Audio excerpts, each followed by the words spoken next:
Chers compatriotes, bonjour. Donc, j'aurais voulu vous faire une synthèse de toutes ces interviews, tous ces débats que j'ai pu faire pour nos anciens présidents du passé. J'aurais voulu que réellement nous essayions un peu de parler de eux, puisque l'histoire de notre pays, on ne doit pas le cacher. Il faut que les enfants qui sont nés sur chaque régime au gouvernement, qui sachent que, avant eux, il y avait un président qui s'appelait tel. Donc, c'est notre histoire. Donc, je commençais par le commencement, donc le Congo avant l'indépendance. Je commençais par notre premier président, Joseph Kasavubu, qui était le premier président qui a ramené au Congo, l'indépendance par la négociation sans, une fusion des sangs. Et par cela aussi, j'aurais voulu aller plus loin encore en disant que voilà, comment l'homme qui nous a ramené l'indépendance sans une fusion de sang n'a pas pu rentrer dans l'histoire des Congo. Point d'interrogation.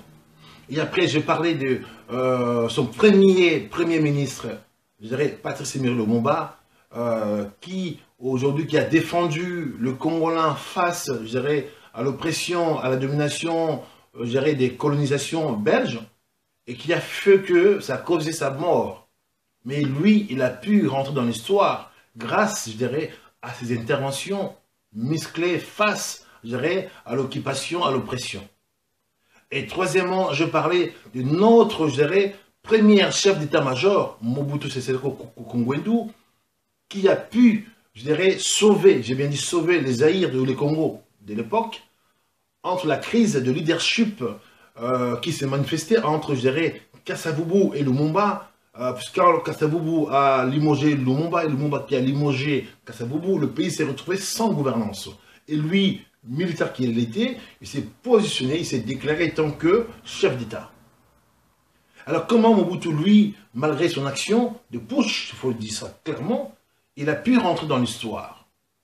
Sachez que Mobutu, en prenant le pouvoir en 1965 par son putsch, ou la crise de leadership entre Kasavubu et Lumumba, Mobutu, il a pu changer le nom du pays, au nom des Zaïre, il a pu créer une monnaie pour le Congo qui s'appelait les Zaïre. Mobutu, il a mis en place une hymne nationale. Donc, c'est trois choses qui ont fait que Mobutu, il a pu rentrer dans l'histoire du pays. Et quatrièmement, je parle de notre soldat du peuple, Laurent Désiré Kabila. Laurent Désiré Kabila, il a ramené, la libération au Congo par sa libération, entre parenthèses. Kabila nous a libérés de Mobutu, comme il prétendait dire.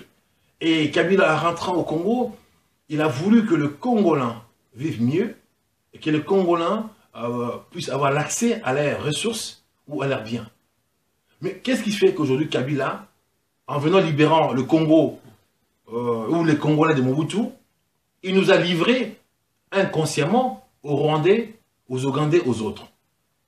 Donc, toutes ces choses, on doit le parler clairement, sans prendre parti, pour que chaque génération qui sache que on est des présidents qu'ils ont voulu faire du bien, malgré leurs alliances, peut-être sans voir plus loin, mais consciemment, chacun fait ses alliances pour libérer le peuple, mais pour sauver le peuple, mais à chaque alliance que chacun a pu faire de son côté, qui a pu créer que la population se soit retrouvée prise en tenaille par un peuple vorace, ou par une armée, ou par X raisons. Donc, pour dire que tout simplement que nos quatre présidents, chacun a pu faire ce qu'il pourrait faire pour lui à son temps, mais sans peut-être voir plus loin les conséquences. Kasavubu, qui a ramené l'indépendance, avec, l'habilité, puisqu'il était quelqu'un, de fine, avec la négociation très, pointueux. On a eu l'indépendance sans une fusion des sangs, mais les Congolais n'ont pas pu, reconnaître Kasavubu comme, le père de l'indépendance. Dans l'histoire du Congo, Kasavubu n'est pas rentré. Et Lumumba qui a défendu le Congolais, acharnement, qui a donné sa vie. Et pour que le Congolais soit libéré, il a donné sa vie, il est mort. Mais aujourd'hui, l'héritage de Lumumba, comment se fait-il que les Congolais actuels n'arrivent pas à les revendiquer? Chaque président nous a montré, à chaque situation, comment on peut faire pour s'en sortir. Kasavubu nous a dit, il faut savoir parler, négocier. Est-ce qu'aujourd'hui, l'héritage des Kasavubu, les fils ou les filles des pays, est-ce qu'aujourd'hui vous les revendiquez face à des problèmes? Et Lumumba qui a donné sa vie pour nous, est-ce qu'aujourd'hui son héritage, d'un vaillant peuple, d'un patriote. Aujourd'hui, est-ce que vous le revendiquez? Le Congolais est aujourd'hui pris dans un, je dirais, dans un problème. Alors, je vous dirai tout à l'heure dans la deuxième partie. Merci mes chers compatriotes.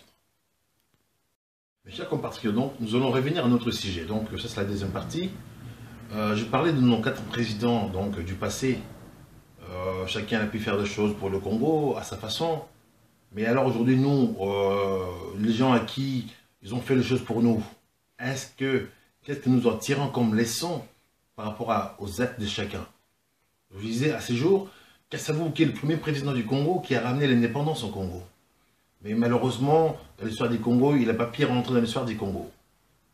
Alors à ce jour, par rapport à Kasavubu, quel héritage qu'il a laissé au Congo là? Alors, on pourra dire que Kasavubu, il était doux, il était réservé, il était géré timide. Et je pense que dans toutes ces choses-là, peut-être ce qui a fait qu'il n'a pas pu rentrer dans l'histoire du Congo, mais en Kasavubu, il y avait le côté géré un négociateur. Est-ce qu'il y a celui les Congolais, face à vos problèmes, vous arrivez à parler avec des gens qui vous, soi-disant, vos bourreaux, parler avec eux, dire des choses comme clairement que vous devez le faire. Ça, c'est un. Deuxièmement, je dirais, Lumumba, son héritage, c'est quoi? C'était un homme vaillant.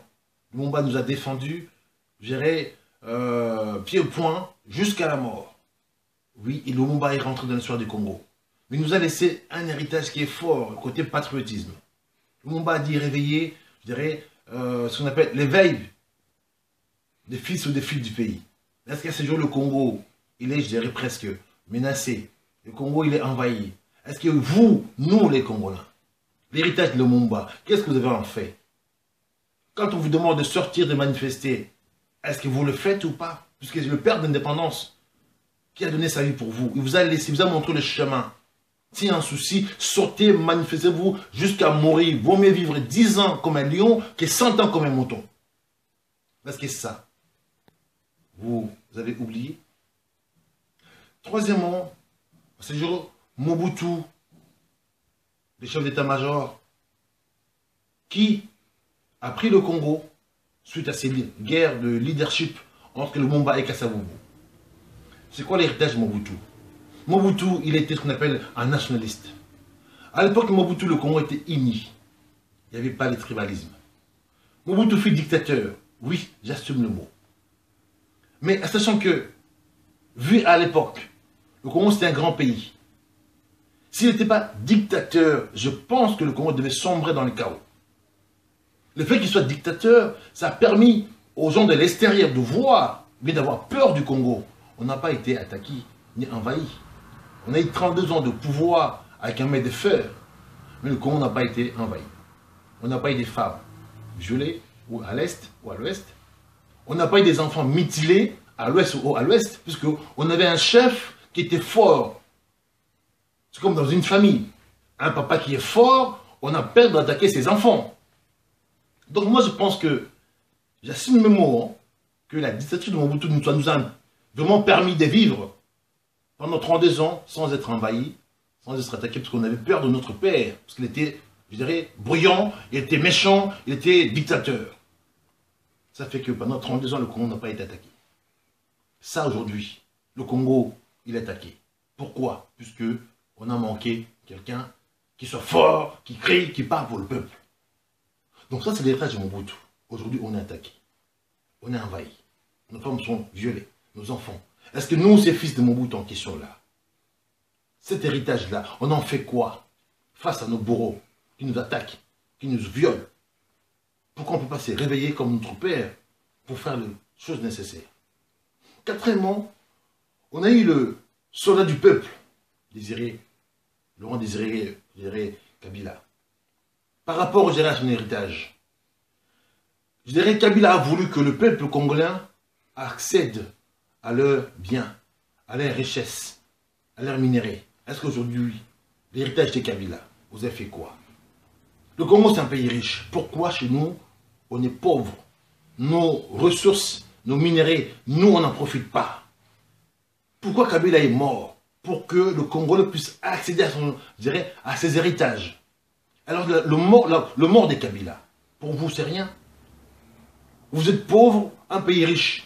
Pourquoi vous ne revendiquez pas d'avoir accès à vos ressources qui est la vôtre?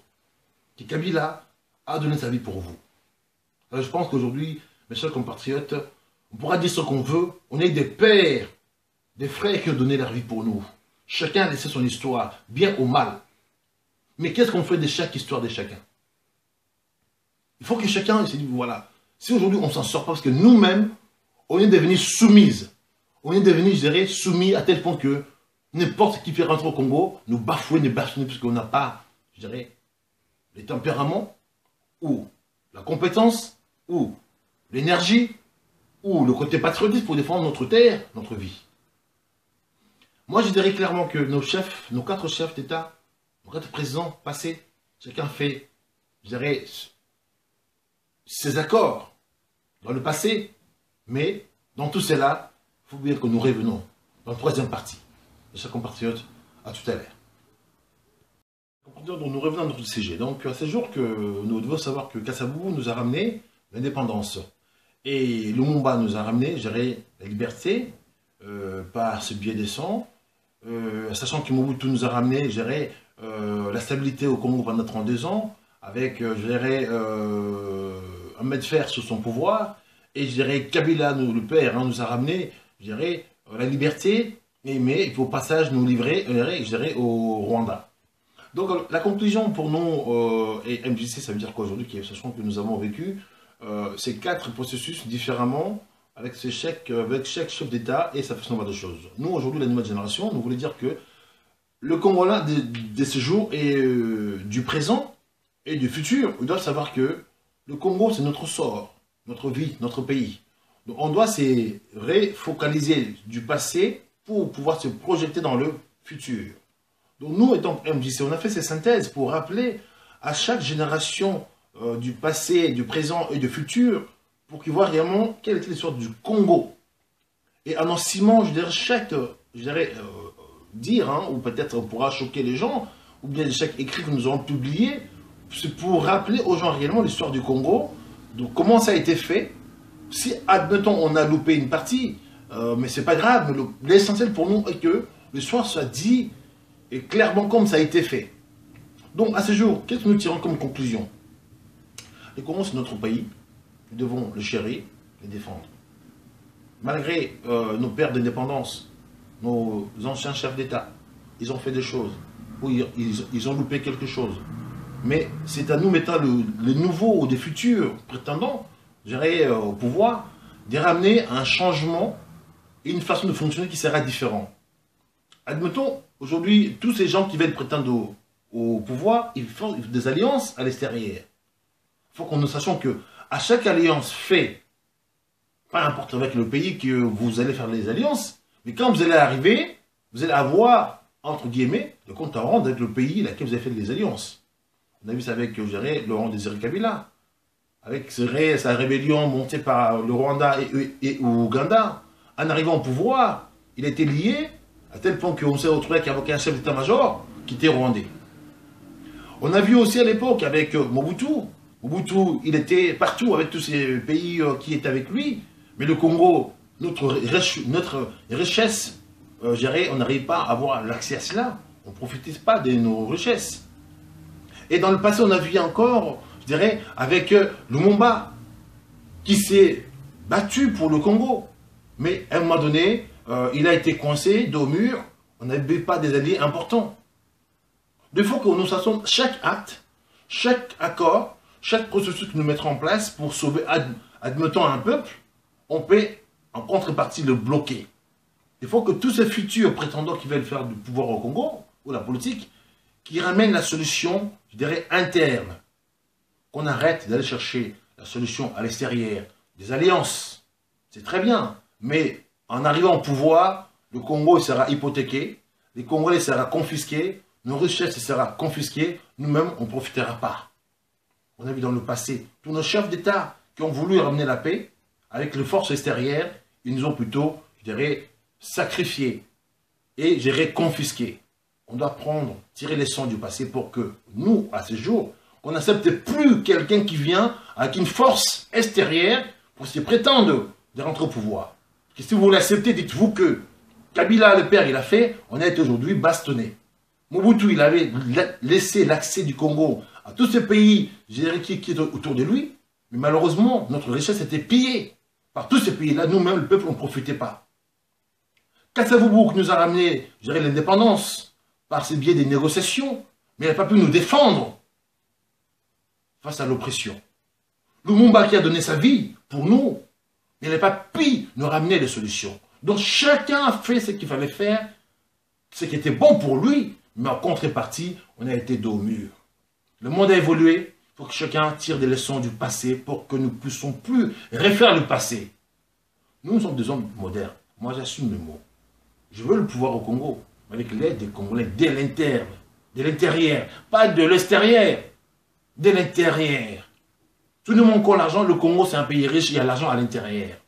Si nous manquons de matériel, on a de quoi ramener le matériel, les usines, les technologies au Congo nous-mêmes. J'assume ces mots. Donc je me présente, Bienvenu Bambalé, le président fondateur de MJC, parti politique en vogue pour la conquête du pouvoir. Le Congo c'est notre pays, on le veut. Mais cette fois-ci, on ne veut pas les libérer grâce au XY. On ne veut pas les libérer grâce à l'apport des gens, Paul ou qui que ce soit. Non, avec l'apport de Congolais de l'intérieur. Mes chers concitoyens, merci à vous.